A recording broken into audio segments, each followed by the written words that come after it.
What's going on, everyone? This is Nate the Great. I'm coming to you live from the All Sports All Plays Network. This is the NBA postgame. I'm here with Mike Hughes. Mike, how are things going on your side?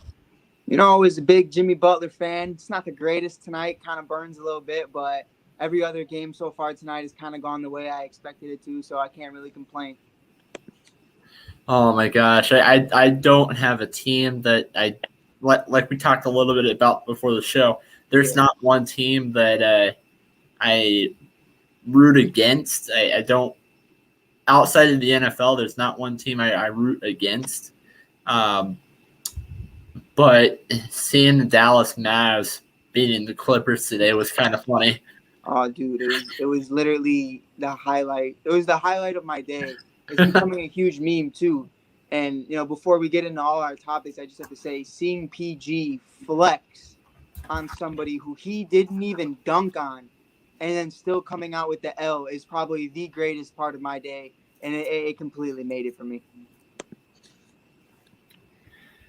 Yeah, I totally, so let's get right into it. Today is just going to be a post-game show / live reaction as the Nuggets game is going on right now. They're up. Actually, the Denver Nuggets are up 6-4, but I mean, it just started, so it could change at any moment. It's going to change at any moment. Let's get right started. Seeing this game, both teams did not do well shooting from the 3-point line. We talking who we talking? Heat Bucks. Yeah, it was from the 3-point line. It was literally Duncan Robinson, and that was it. Yeah, it was. I mean, I'm a big Duncan guy too. I love this game. He reminds me. I'm not gonna go as far as to say he is Klay Thompson, but for the Heat, it's kind of one of those things where he's their Klay Thompson. He's kind of, he's not their main star, but he can give it to you when you need him. So for him to be able to do lights out in the first few minutes, 9 points in like 4 minutes, if I'm not mistaken, all threes. That was great to see, but we need to see more from Tyler Hero, Jimmy, Dragic, and all of them. Yeah, I mean, guys like Jimmy Butler, they didn't have a great game today at all. Now, Milwaukee had a much better game than Miami, scoring from the paint. Now, realistically speaking, I don't know how it ended up being that close, outside of maybe turnovers. Yeah. I really don't know how it ended up being that close. A big thing I thought, I didn't mean to cut you, but a big thing I thought was also why it was so close was, and I was saying it the whole time, I know, it's harder than it looks, but Giannis has to hit those free throws, man, and that game would have never went into overtime. I'm counting like 4 or 5 free throws that this man missed towards the end of the game in the fourth quarter that easily could have separated them, and he had a huge gap, not even going into overtime. Yeah, I totally, see that. I think really the one thing is we do have a comment out on the side. Freddie Henderson says because the green freak can't shoot, and that's why LOL. He can't. So, yeah, he can't. He's getting better at it. I'm not gonna act like he's horrible. But it's just one of those things where you tend to notice the wall wasn't really built like that, like it was in 2020 in the bubble against Giannis. But it's still there. It's still there because Giannis makes that wall for himself. You see where he's not comfortable being. Even if these guys aren't lined up in front of him, he's not going to pass that line because he knows he's not going that far. And I think a big part of that is why True Holiday is so important to this team and so many others. Now this team has been a team in the past couple of years that they don't really make it past the second round. You look at when they first started to do well against really the year that Toronto won the NBA championship. They lost, and I get it was to Toronto. They lost in the second rounds. Right. Wasn't it like 4 straight too or something? It was. I Yeah, know they had the lead. Yeah, because they won the first 2 games. Right. And then, and then after that, Miami last year. Right, took it in 5. It's just bad. Realistically, to be honest with you, I still think Milwaukee's going to win this, but I think their head coach needs to be fired. Realistically, I completely agree with you on every level. And me being diehard Jimmy Butler from Chicago, love the kid, love his passion, love everything about him. Tomorrow with Derrick Rose and the Knicks, I'm rooting for him.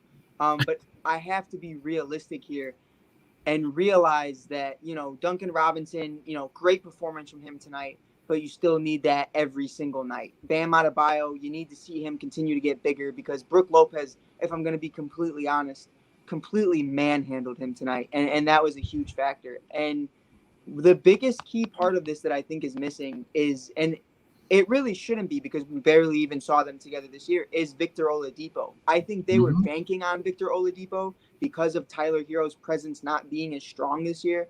Tyler, in my opinion, not even to get off topic, has just been taking a big step back. And I think a lot of it is that Hollywood kind of attitude that he has. He's with all the Instagram models. He's doing everything. He's making videos with Jack Harlow. He's just living his best life out in Miami and South Beach, as he should. But I think he's kind of lost a few steps, and I think they're really going to need a huge performance from him to beat this new Bucks team because, like me and you were talking about a few minutes ago, the last 2 seasons, it was relatively the same Bucks team every year. This team with True Holiday is completely different. It has a totally different vibe. Chris Middleton seems more confident that he doesn't have to be that number 2. And it worked in their favor today. And we saw that, they're not doubling up on Middleton when Giannis has a bad shot. They're just letting him do him because True Holiday's out there and PJ Tucker and all of them. I think it's going to be really interesting. I think this could go potentially 7 games. Yeah, we have a game update, and the Trailblazers take their first timeout of the game. Nuggets are up 17-11. Before we get right into talking a little bit more about Miami versus Milwaukee, I noticed that 2 out of the 3 games started off where one particular team had the lead. Right. And then it was you saw a completely different ball game towards that second half. Yeah. I think a lot of that too is like what we were talking about in the group chat earlier. I don't know if you were listening to the whole thing, but I forget who exactly said it. They said the Celtics started off too hot and they're just going to slow down immediately. And that's exactly what happened. I mean, turnovers, just missing shots, trying to go for 3 when it's an easy layup. We're just missing a lot of that. But I mean, it is game 1. I'll say that. And, Jaylen Brown being out is a huge factor. Marcus Smart, I kind of caught what happened. I kind of didn't because I was on my phone. Whatever happened with him, he was in and out for a second. It's gonna be a really hard fought series, I think. But Jason Tatum's gonna keep him in that regardless. Mm-hmm. Now, to go back to Miami versus Milwaukee, one last final thing. At least I have. I think Miami, to focus on trying to win game 2, needs to make less attempts shooting from the 3 and try to shoot more from the paint. Yeah. That's personally what I think. Yeah, I mean, I completely agree with you on that. I think it's one of those things. I also noticed Bam, and I'm not going to say, I understand, this is not a 7-game series, but, it's a very long series. And then you have to go to the second round, the third, et cetera, et cetera. So you can't just be dunking on everybody. But when I see Bam trying to take these perimeter shots, I'm just saying get in the paint, get big, be that man we know you can be. You're trying to take these shots and look good like you have in the past, and that's perfectly fine because for the majority of the time he's straight, he's hitting them. But when you're going up against guys like Giannis and Brook Lopez all at the same time, just take what you can get. Let's not try to be cute with it. Let's not be fancy. You see that with Jimmy Butler. Jimmy Butler, you caught that game, right? When Jimmy Butler damn near broke his hand. Yeah. I promise you, my heart dropped. I was like, oh my, it was game one. I was like, this is going to be the longest series ever if Jimmy's out. But 46 minutes played. I mean, 10 rebounds, 8 assists, 17 points, damn near had a triple-double. The guy, once again, is playing his heart out. I think you just really need to see that from everybody else. Kendrick Nunn, to only have 1 assist in this whole game, is another guy I think just isn't taking that step that he did in the bubble. And I think you're starting to see who's more of a bubble guy and who's a legitimate contender. Now, I have one question to ask. Do you think that if Miami did not make it to the finals last year, would you see, guys like Tyler Hero not take a step back? Maybe you're saying in a sense of like if they didn't get all the clout that they did through making yeah. I think it would definitely be an interesting story. Guys like Kendrick Nunn, I think would remain the same because I think that's just his game. He's not going to be one of those top point guards in this league. I don't personally see him being that. He's from Chicago. I'll always have love for him. But he's just a great role player, and I think he'll stay that way. Tyler, on the other hand, I personally think, it was going to happen eventually. I'm not going to, throw it out there that this is the disclaimer that I'm going to make for him the rest of his career. But as of right now, I think he's the same age as me. I think he's like a 21-year-old kid, like a 22-year-old kid. And I think the fame has just kind of got to him right now. He could definitely go out in 2 days or whenever they play again and completely ball out and prove me wrong. But I think his focus is kind of distraught right now. And they were kind of talking about that about a month ago. The Heat were kind of concerned about that. And to answer your question, I think yes and no, because I think it would have happened regardless, the fame wise. But yeah, I think there's definitely they're definitely clouded a little bit. I think everybody other than Jimmy has a different mentality than they did going in last year. Okay. So let's move on and talk a little bit, doing a little bit of recap towards Dallas and the Clippers. Dallas ended up winning this game 113-103. Now, I get it. It was only game one. And this game, I had the Clippers. I'm not that type of person to jump ship after what I see in game one, unless if I call for a sweep and that didn't end up happening. I'm not that kind of person. So I'm still sticking with my prediction, and my prediction was the Clippers in 6. You think so? Yeah, I still am. I don't like the jump ship, but that being said, this game definitely did not look like a Clippers in 6. No. But I mean, that's okay. That's okay because, like you said, it's game one. You know what I mean? Yeah, it's game one. It's not game 4. Right. I'll say this though. Before we talk really deep into this game, I completely agree with you. I thought the Clippers were going to be a dark horse this year. I thought, that pandemic P, Kawhi load management, I thought they were all going to take that and just run with it and just fully go full throttle and prove everybody wrong. But the one thing that bothered me again, and we were talking about it a little before the show, was Paul George. Paul George pissed me off during this game. And I believe it was Marcus Morris too. Yeah, it's Marcus. Yeah, I forget which twin it is all the time. But Kawhi absolutely posters this man. I forget who it was. He posters him. It was horrible. Like, this man's life was taken out from under him. Kawhi is just dogged him, right? And then you see Kawhi Leonard starts to walk away, goes back on defense. And you look at Paul George and Marcus Morris looking like idiots, flexing on these guys like they just contributed to this, like they did something different. And you kind of started to see that last year. I remember in the bubble. Do you remember when you remember Paul George laughing. I believe it was at Damian Lillard. Oh, Him and Pat Bev, they're laughing, they're making jokes, they're clowning him on the sideline because he missed a free throw or something. And the whole point of this is that I just think they're so childish that the only people on that court that I would trust to be mature is, oddly enough, Rajon Rondo and Kawhi Leonard. I think this Clippers team is immature. I think they can dish it out, but they can't take it. So if something starts to fall the wrong way for Paul George, I think this series could definitely go to the Mavericks the way Luka Doncic is playing with a triple double. I think he's number 2 in players under 22 years old now in triple doubles ever. I think Magic Johnson's the only one above him. yeah. Yeah, I think so as well.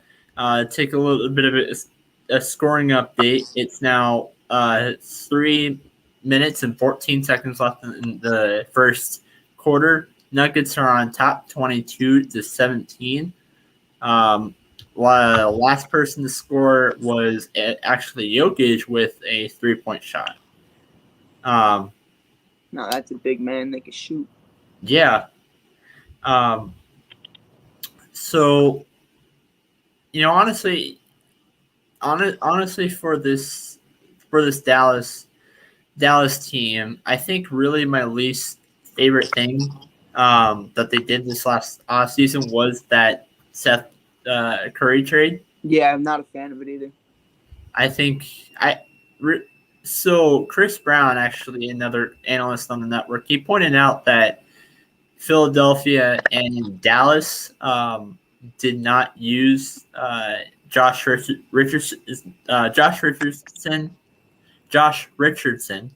the right way. Yeah. But he thinks Miami did. Do you agree with the statement on that?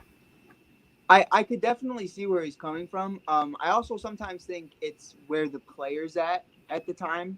I think a lot changes depending on where you are. I mean, we've seen that with Derrick Rose, in versus, him in his first go with the Knicks versus going to Minnesota and so on and so forth. Then the Pistons not really utilizing him correctly. And now you see them utilizing him with the Knicks again. But I think it's also a change of scenery is kind of great for everybody at some point. So I could definitely see where he's coming from with that. Yeah. What do you think that the Clippers should mainly focus on to get the Game 2 victory? To keep it a buck with you, I think, and it's probably one of the worst takes ever. I'm not even going to lie to you because I think this team on paper is amazing. I mean, if you're playing 2K right now, you're playing with the Clippers, the Lakers, or, so on and so forth. If you got injuries off, you're playing with the Warriors because they got Clay. But to keep it real with you, I think they just focus on themselves. I think they're, you got Kawhi focusing on himself, Rajon Rondo focusing on a chip like they always do. But Paul George needs to focus on himself. Marcus Morris, just do your thing, do whatever you got to do. But the rest of these guys, I mean, Zubac is, doing him. Patrick Beverly does his thing. But I think they just focus so much on what's happening during the game instead of the game plan. And I think if you just stick to that, you'll be perfectly fine. I mean, that's a part of what got Doc Rivers fired, was the fact that, he kind of just didn't let these guys know, we have to stay in this game. You can't mentally just get small. You know what I mean? I think they just need to be themselves. Yeah. I agree with that. Also, to point out, in the last 5 games played by Luka, just a quick stat to throw out there, he's actually had a triple-double in 3 out of those last 5 games. That's my boy. And so I think really to win Game 2, the Clippers just need to guard Luka. Yeah, and not no question. Not a 1-on-1 guard, 2-on-1, maybe 3-on-1. Yeah. But I would literally put Kawhi Leonard and Patrick Beverly on him at the same time and not even be concerned. Because let's be real, is anybody in their right mind worried about Porzingis right now? Because I'm not. I would not be worried about Porzingis. I would not be worried about Tim Hardaway half the time. Even though he has drastically improved, I was very happy with what he did today for the team. They're just not deep enough. I think Luka's definitely good enough to take them there, but Porzingis is not who he was with the Knicks. He's not healthy. And they just don't have a deep enough roster because, like you said, with Seth Curry being traded and all these other acquisitions that they've lost, and not really bringing in anything, they just do a disservice to themselves every year. Yeah. To answer your statement about Kristaps Porzingis, Yeah. this year maybe not worrying about him, but last year yes, Yeah, most definitely. Because really Kristaps Porzingis, him going down, I think if Kristaps Porzingis played that whole series, I think they would have won, and they would be the ones playing Denver in round 2 instead of in round 1. Yeah, I definitely agree with that. I just think this year he's been playing a little bit careful. I don't know if I'm the only one that feels that way. Yeah, I can see that. Because he doesn't want to get hurt like he did last year. I can see why people would do that, No, but yeah. it's not on a health standpoint. That's might be good for him, but on the game standpoint, that probably maybe might not. Yeah. And I think a big part, not to get off topic with that, is he just needs to figure out his game. And, I keep bringing him up, but he's just a perfect example of it. And we see it all the time. You see it with John Wall, him attempting to do that. Victor Oladipo will soon be hopefully doing that. Derrick Rose is the key for that, I think.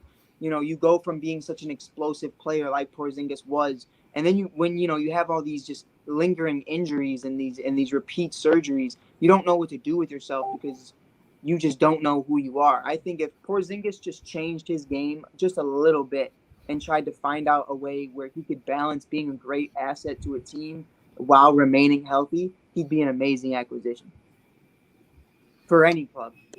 Yeah, I'm sharing a little bit real quick. Also, the Mavericks did a lot better shooting from the 3 than the Clippers did. Yeah. In this game, but the one thing that the Clippers had an advantage of, looking at some of the stats, shooting the guys, the number of points being the Clippers did better shooting from the bench. Their bench shooting was a little bit better than the Mavericks today. And which makes sense, though. I think we expected that. Yeah. They're so much deeper. Mm-hmm. So let's move on and talk about the last game of the day.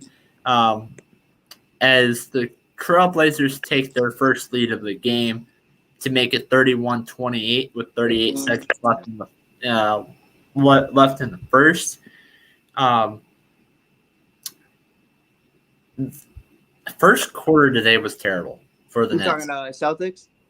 Nets Celtics, yeah. First it quarter today was terrible. 0-8 from 3-point line. They shot 20%. They made 20% of the shots that they took, and they had all 3 guys on the field. Yeah, on the court. The chemistry was just not there.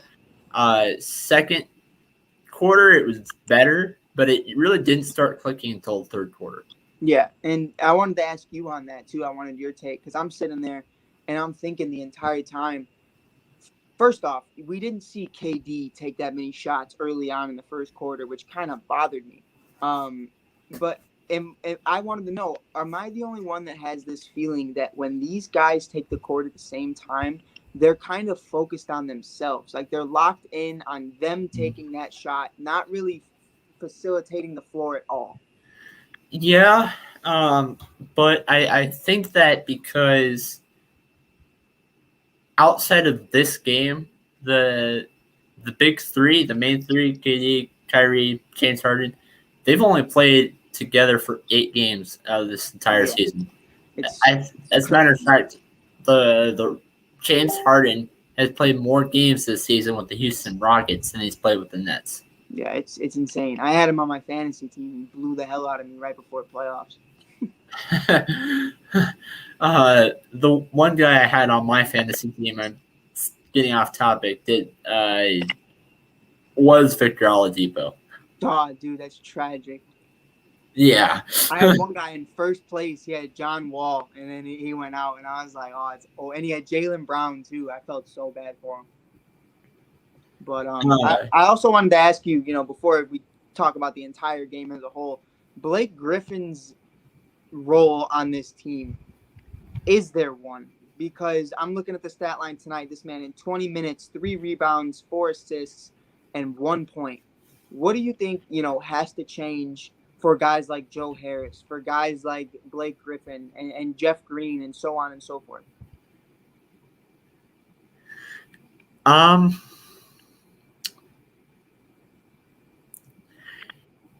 To answer that question, I am going to go back to what I said earlier, and that was chemistry. Right. I say that because some of their 3 biggest guys, they haven't played together for more than 8 games this season. And when they start clicking, I think we're really going to start seeing, some of the other guys on the court, some of the guys from the bench also start clicking as well. Yeah. I could completely agree with that one right there. But, man, for them to be this long into the league, I don't know. Something's just I hate that we're quiet on this, but I know you have the same feeling as I do. Like, I understand chemistry is a thing, but when they've all been in the league this long, been friends for so long, played against each other for so long, you would think at some point you would kind of have a grasp of what it would be like to play with each other. Yeah, I can. Yeah, I agree with that. Now, I wanted to touch a little bit about the 3-point shooting. I know I said that they were 0-8. 0-8 for 3-point shots in the first. Yeah. But they actually did not shoot. I think it was James Harden that got the first one in. He did not get his first shot in, 3-point shot in, until the second quarter with 2 minutes and 13 seconds left.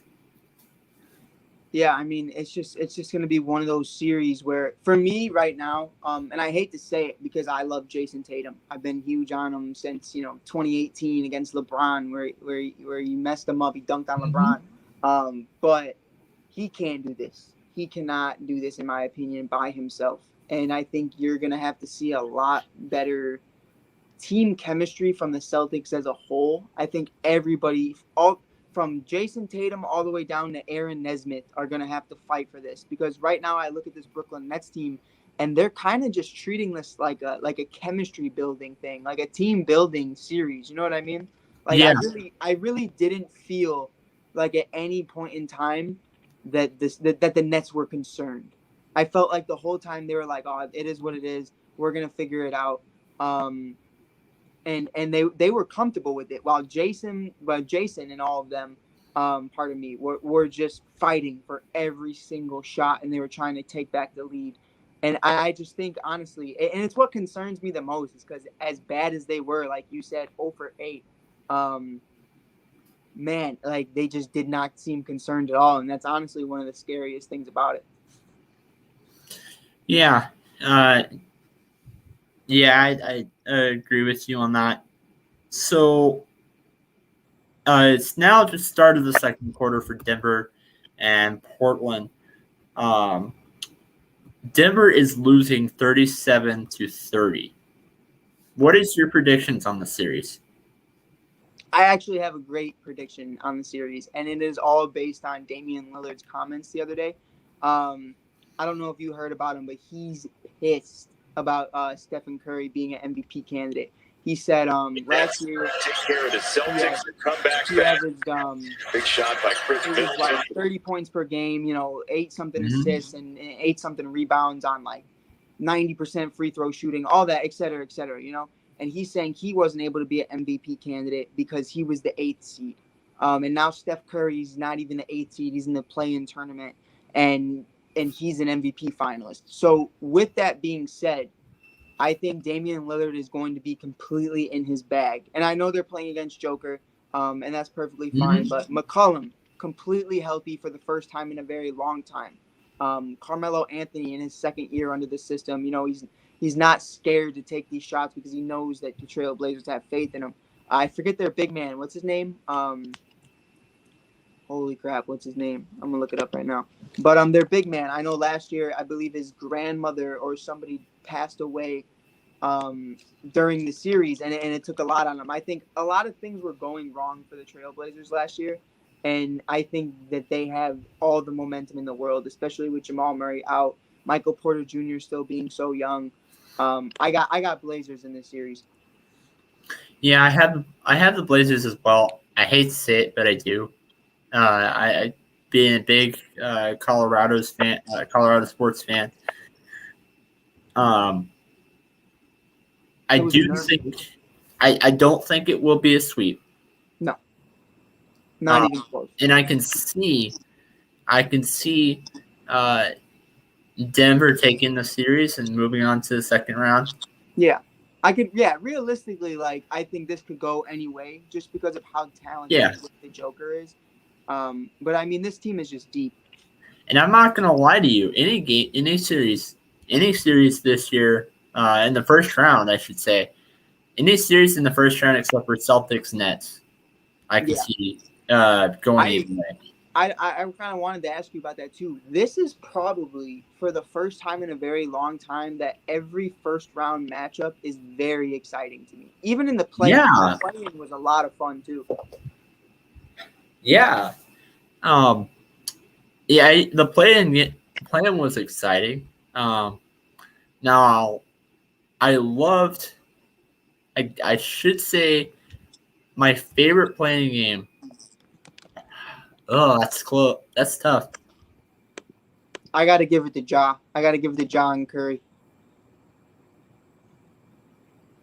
Let's see here. I might go Celtics Wizards. You like that one? I like that one because even though Jaylen Brown was down, Jason Tatum, that was like the one game he did it by himself. Yeah, right. I didn't actually get to catch that entire game, but when I left that game, Jason had like 10 points, and when I look back on my phone and they go he has a 50 deuce, and I was like, bro, what? I was like, bro, what?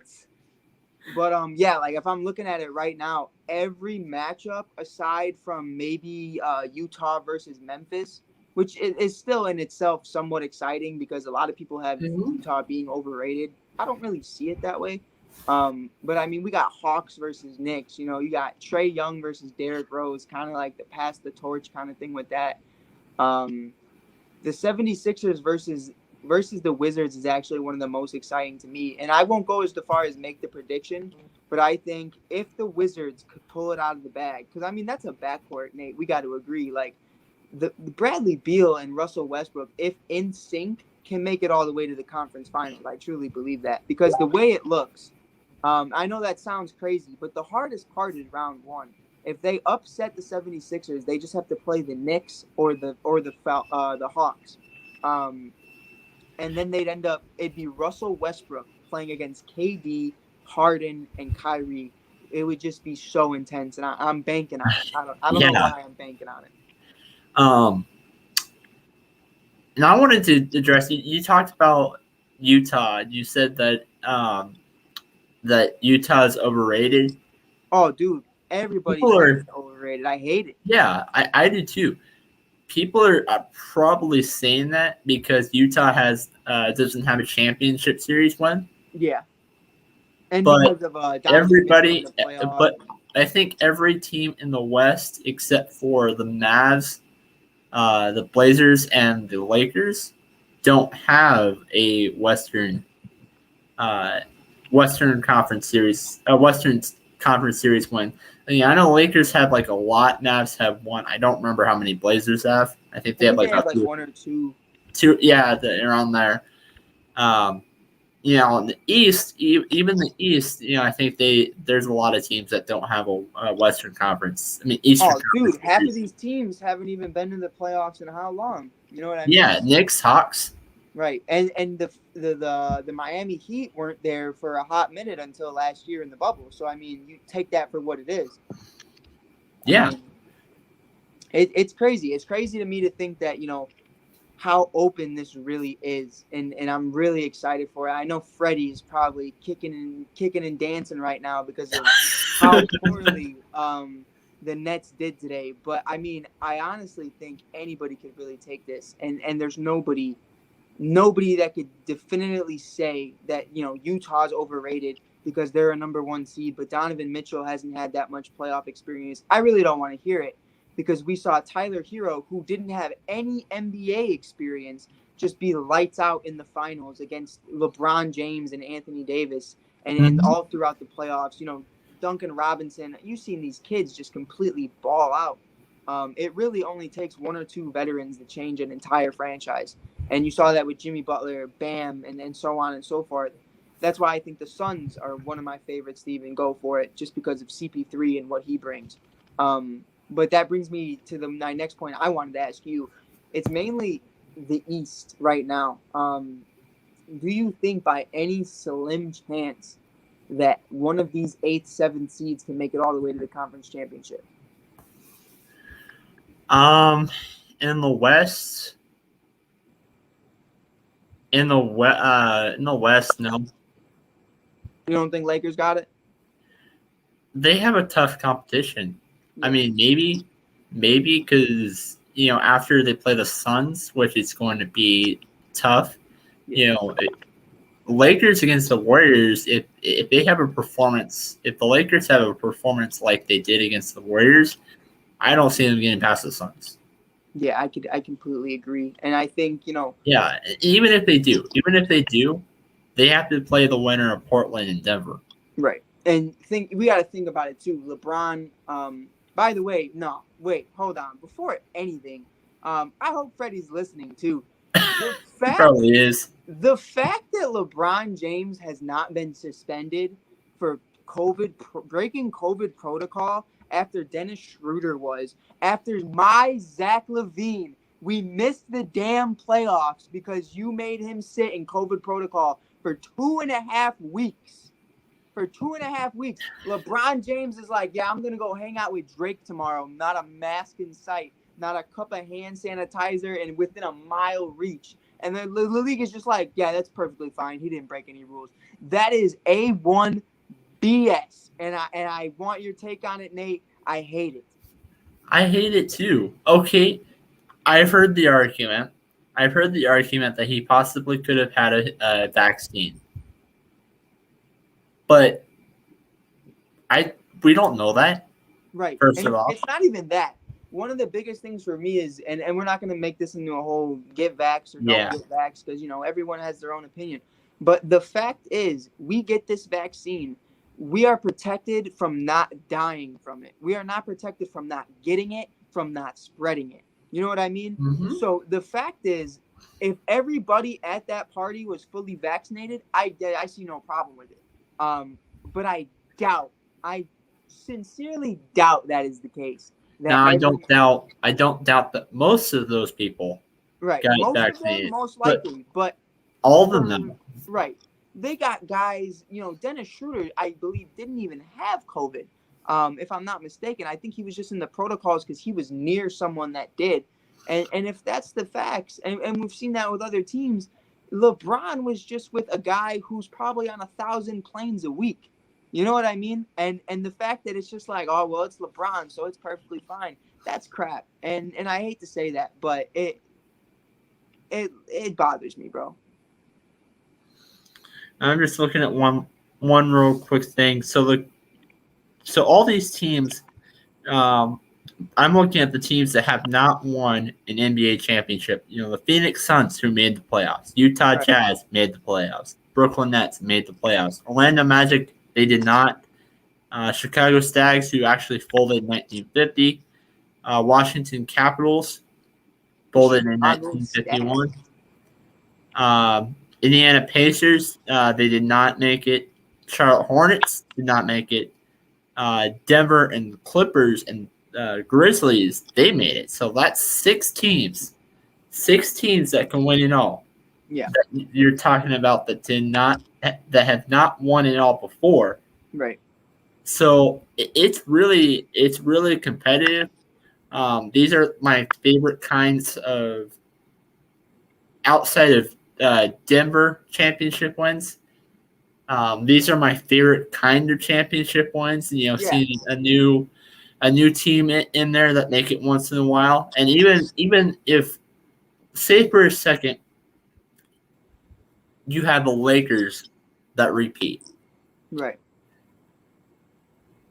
I would not like a championship that they go off and they beat, like, let's say the Lakers repeat, but they play off against a new team that they've never played in the NBA Finals before. Right. I'm not as a big fan as to say, hey, they play a team that's never made it before, or maybe they made it, but they've lost and they never played the Lakers in the finals. Right. I would be comfortable with I think it would be insane, especially if Jaylen Brown was in. If it was Celtics Lakers, I think that'd be crazy. It would be awesome.